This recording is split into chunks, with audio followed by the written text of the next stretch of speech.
सगळ्यांनी धिक्कार केलाय, मी देखील धिक्कार केलेला आहे सभागृहामध्ये। खरं म्हणजे अबू आझमी यांनी यापूर्वी देखील या महाराष्ट्राचं आराध्य दैवत छत्रपती शिवाजी महाराजांच्या बद्दल असेच अनुद्गार काढले होते आणि तेव्हाही त्यांनी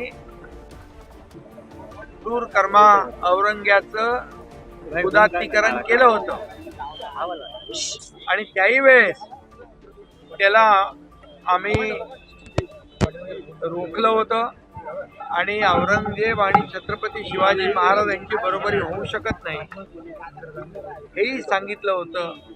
आणि पुन्हा आता तो क्रूर कर्मा औरंग्या त्याचं कौर्य आणि छत्रपती संभाजी महाराजांचं शौर्य हे जग जाहीर आहे। आणि म्हणून मी त्यांना सांगितलं की छावा सिनेमा बघा आणि त्यामध्ये किंवा छत्रपती संभाजी महाराजांचं शौर्य आणि त्यांचा इतिहास वाचा आणि औरंगजेबाचा इतिहास वाचा।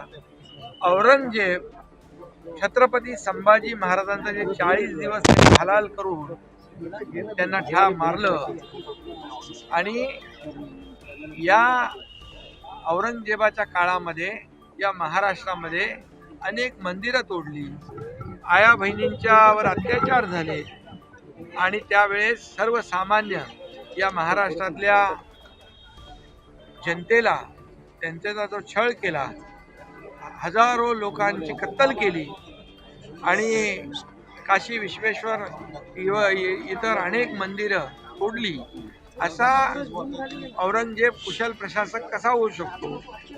आणि त्याचे गुणगान जो अबू आझमी गातोय याचा धिक्कार आम्ही केलेला आहे। आणि खऱ्या अर्थाने हे म्हणजे आपले जे राष्ट्रपुरुष आहेत छत्रपती संभाजी महाराज, छत्रपती शिवाजी महाराज हे आपली दैवत आहेत आणि त्यांचा अवमान करणं म्हणजे एक प्रकारचा राष्ट्रद्रोह आहे। आणि म्हणून त्याप्रमाणे काल देखील काही ठिकाणी गुन्हे दाखल झालेले आहेत। आजही मी सभागृहामध्ये सांगितलेलं आहे राष्ट्रद्रोहाचा देखील गुन्हा दाखल होईल, झाला पाहिजे आणि त्याचबरोबर त्यांच्यावर कठोर कारवाई निलंबनाची झाली पाहिजे, अशा प्रकारचं मत सगळ्यांचंच आहे आणि तमाम महाराष्ट्रातल्या जनतेचं आहे।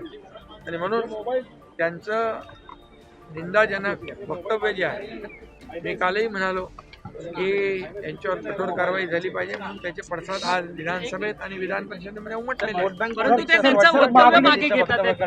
वोट बँक पॉलिटिक्स बनवायला हा ते म्हणजे